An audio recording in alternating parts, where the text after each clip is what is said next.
So, how does transformation relate to empowerment? Once we have this death, it's usually the death of the ego. So, the ego has desires that are wrong, let's say. Okay, that's a way to put it basically. They're not true. Now, once we realize what true desires are, so the real way to address that is to empower yourself in a way that is healing, and it's going to bring more positive light into your life and also in the way that you want to impact the lives of others.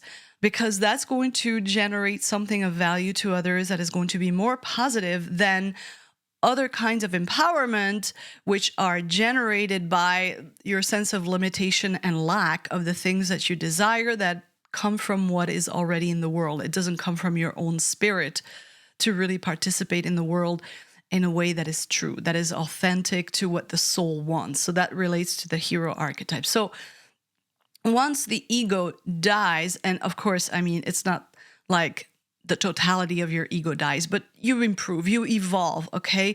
And you realize that what you desired is not really what you wanted, and that you're going to be more fulfilled if you address the desires of the soul instead of the human being, right? With this sense of lacking power and all of that stuff. So this is a big, big process. But this part of you that regenerates, this is this new part of you. And it's about regeneration because it's something that you will realize that you've always had. It's a sense of power that you've experienced at times in your life that you need to experience in a more pure way. It's more true. It's more positive. It's all about the positive versus negative. That if you generate desires because feeling limitation, a lack, that you see something that others have that you don't have, what it's going to generate is something negative. It's going to be more ugly. You're going to be way more tempted to empower yourself in ways that are going to be way more selfish than when you go through that transformation.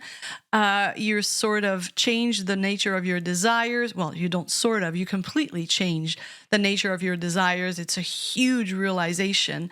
And now you want to empower yourself in a more pure way. So that's related to empowerment because this is an archetype that is going to create that desire to empower yourself. But the transformation is going to make that empowerment more true, more pure. It's going to be so much more beneficial, not just to you, but to the world around you. That's the whole point. So it's about going from selfish to really being more of a person that is going to engage in the world, bringing something to the world. So very often we may think that, yes, we have the best intentions. We're going to bring something positive to the world, and that may be true. But that's not the same as the kind of empowerment that comes from healing a part of yourself, from changing completely a part of yourself. Because transformation, you're going to know what it is, okay? It's not about reading a book and saying, oh, I'm going to do that and it's going to bring me more benefit. And yes, it's going to bring something to humanity. That may be true, that may be fine. But transformation is something completely different because it really is the transformation of your desires.